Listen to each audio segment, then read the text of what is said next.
보겠습니다. 시민의회는 수의 민주주의의 핵심이에요. 수의한다는 거예요. 그 안을 보고 깊이 생각할 수 있도록, 그리고 진실이 무엇인지, 어떻게 하는 것이 유리한지 불리한지 그것을 다 알고 계산할 수 있도록 만들어주는 거죠. 그러니까 이해관계나, 그러니까 모집단, 국민 전체의 모집단, 유권자 모집단에 유사한 시민들을 뽑아서 의회를 구성하는 거지. 그래서 시민의회인데, 그러니까 이해관계나 당파성에서 완전히 벗어난 논의와 결정을 하게 되죠. 다양한 관점의 정보를 받고 그 정보에 기반해서 의사결정을 하게 되는 거예요. 그런데 여기엔 단점이 있어요. 토론과 수기 과정이 길고 비용이 많이 들어요. 논의한 후에 결정의 법적 구속력이 약해요. 거의 없어요. 아니, 그러니까 구속력이 없어요. 법적 구속력이 없어요. 왜냐하면 이렇게 해달라고 정부와 의회에 요청을 하는 거기 때문에 안 들어주면 끝인 거야. 그래서 아일랜드가 이런 걸 많이 하는데, 낙태 허용 여부를 결정하기 위해서 시민회의를 했어요. 왜 이게 이렇게 중요하냐면, 아일랜드는 가톨릭 국가예요. 그러니까 낙태를 허용하지 않았어요, 지금까지. 낙태가 안 돼요. 그런데 그 낙태를 허용하자는 주장이 불미듯이 일어나는 거예요. 그래서 낙태 허용을 어떻게 할 것인지를 시민의회에 모여서 낙태와 관련된 모든 전문가들이 얘기를 다 듣고 거기서 그 결정합니다. 시민의회에서. 그 결정서가 뭐냐? 낙태를 허용하는데 아주 까다로운 조건, 즉 제한적인 조건에서만 낙태가 가능하도록 그렇게 하는 거예요. 그래서 그때 그 총리가, 아일랜드 수상이죠. 아일랜드 총리가 그 시민의회에서 이런 그 결정된 그것을 받아들입니다. 그래서 가톨릭 국가지만 낙태가 제한적으로 허용됩니다. 그 법에서 허용한 거죠.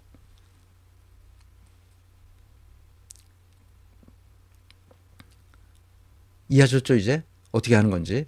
근데 프랑스에서는 기후 위기가 생기니까 그거 대응하기 위한 시민의회를 만들어서 시민협약을 만들었어요.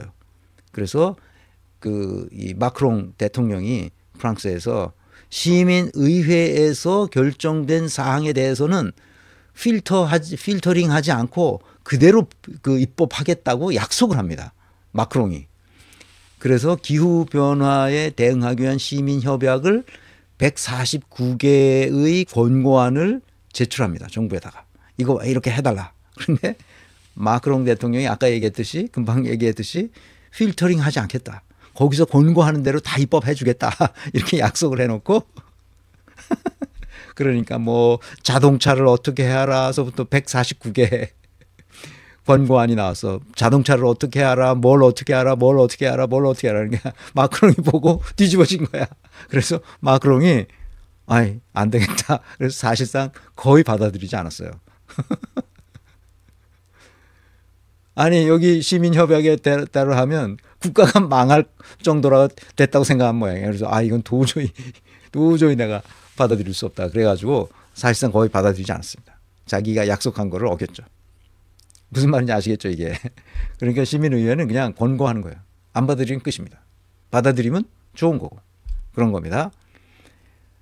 이제 국민 발안을 보겠습니다. 국민 발안은 기본적으로 합의 민주주의 체제를 주장하지는 않아요. 국민 발안은. 근데 내가 왜 여기 합의 민주주의, 아까는 수기 민주주의라고 했잖아요. 여긴 합의 민주주의인데 내가 왜 그러냐면 이것 때문에 그런 거예요.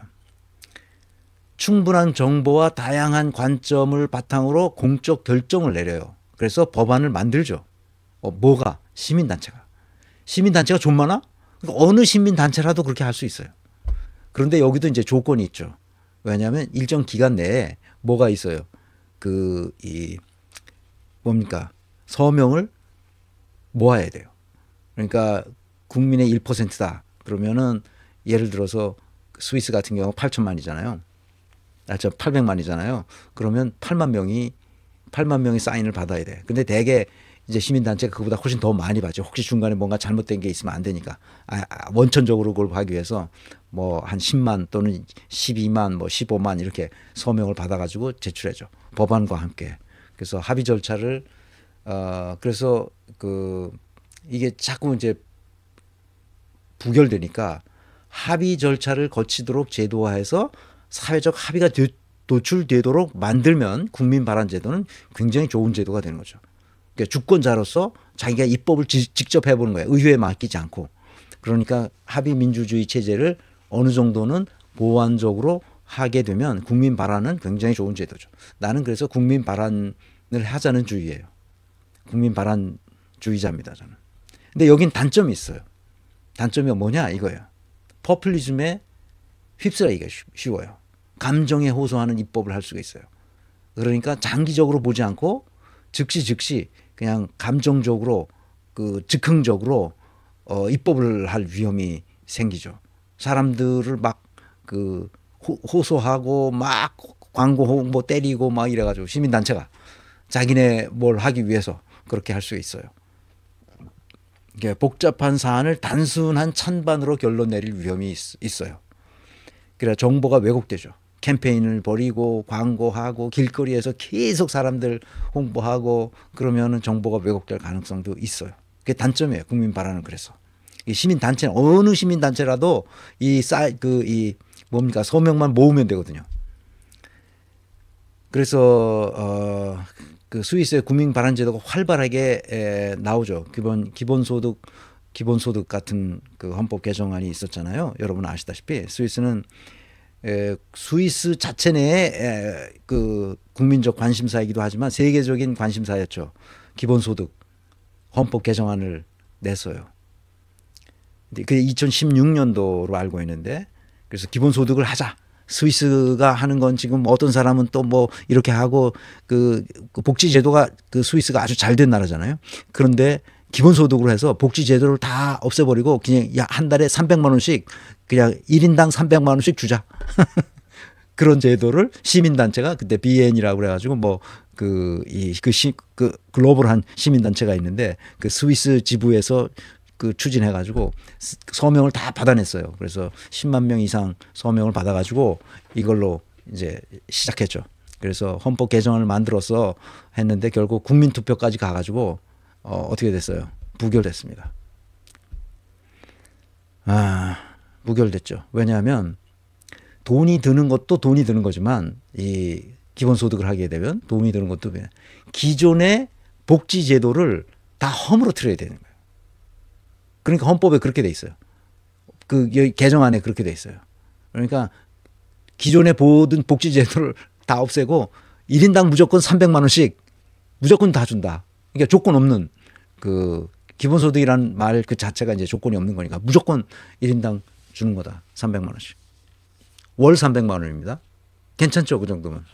그래서 스위스인들이 그걸 찬성할 거라고 나는 생각을 했어. 그런데 웬걸 압도적인 표차로 부결됐어요. 왜 그랬을까요? 스위스 사람들은 보수적인 사람들이에요. 보수적인 사람들이라 새로운 걸 받아들이는 걸 별로 그렇게 좋아하지 않아요. 그래서 기본소득 헌법 개정안은 폐기됐어요. 그 이유는 간단합니다. 기존에 있던 복지제도 그 자체를 다 무너뜨려야 되는 거예요.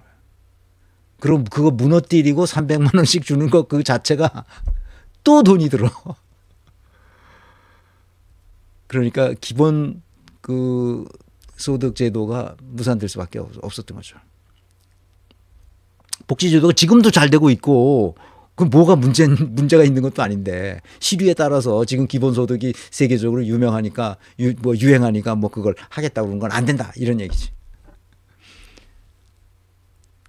그래서 나는 스위스가 그때 조금 됐으면 우리나라도 우리나라는 복지라는 게 사실상 거의 없는 거나 마찬가지예요. 이 스위스나 뭐 독일 같은 나라하고 비교하면 우리는 복지 제도라는 게 나 같은 노인들 지하철 공짜로 타고 다니는 거, 어르신 교통 카드 그거 그런 거 외에 뭐 없어. 복지할 게 우리나라엔 사실. 이제 요즘 뭐 애 안 나니까 어린이 뭐 유치원 뭐 보조하고 어쩌고 저쩌고 뭐 그런 거 사실 없어요 우리나라에는. 이게 문제인 거예요 이게. 그래서 우린 기본소득으로 빨리 가자. 글로벌한 이 스탠다드가 되도록 우리가 먼저 기본소득으로 뿌리자. 왜냐하면 아니 복지제도 뭐 한 게 거의 없으니까. 그래서 그다음에 이제 무기 수출 제한도 이게 그래서 아니 이게 평화주의적인 그런 시민 단체가 나타나 가지고 스위스에서 생산한 무기는 외국으로 수출하지 말자. 못하게 금지시키는 그걸 했어요. 그 무기 수출 제한. 그러는데 아니 그 스위스에서 만든 무기가 얼마나 좋아. 스위스 아미 칼이 있잖아. 얼마나 좋아 쇳덩어리. 그러니까 스위스에서 만든 무기가 그 수출을 금지하는 그것이 법에 통과되지 못했어요. 국민적 반대에 부딪힌 거지. 그래서 나중에 안 되겠다 그래서 무기를 만들어내는 기업의 금융 지원을 끊자 이런 법안을 또 냈어. 그런데 국민이 야 그거 하면 우리가 지금 이렇게 먹고 사는 것도 이렇게 사는 것도 잘 사는 게 다 그런 거 수출해가지고 먹고 사는 건데 그런 걸 못하게 한다면 말이 되냐. 그래서 금융 지원을 끊자는 것도 폐기됐어요. 캘리포니아 예를 들어봅시다. 캘리포니아도 이게 저기 국민 발안 제도를 하니까 얘네들은 주민 발안 제도라 해서 프로포지션이라는 용어를 쓴대요. 프로포지션 메토 이렇게 1호, 2호, 3호 뭐 160m, 뭐 200m 이렇게 나옵니다. 그 중에 하나가 얼마 전에 이제 Save Our State Initiative라는 이 국민 발안 제도를 했어요. 캘리포니아 주에서.